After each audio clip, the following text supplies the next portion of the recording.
This is Megan.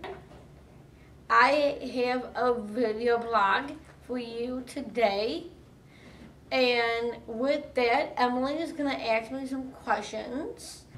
Where are you going May 13th through 17th and why? Okay, first of all, I am going up to Madison, Wisconsin.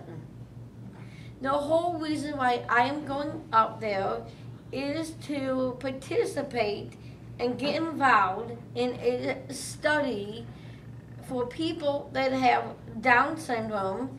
The study shows that sometimes that people that have Down syndrome has something to do with the Alzheimer's disease. So how are you preparing for your trip? Just grab my stuff, grab my clothes, and with it, just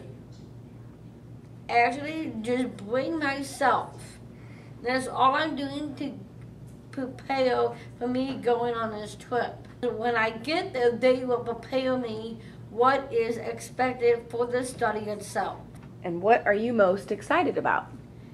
I always want to be a part of an experimental study, and I am. And I have a couple of friends that are coming with me. Very good friends, which are family members of mine. And with that, we're going to go up there. We're going to see what is it about. And with that, hopefully we can do a little sightseeing, a little going out to eat, and just make the most of it. I am Megan, and this is my video blog, and thank you.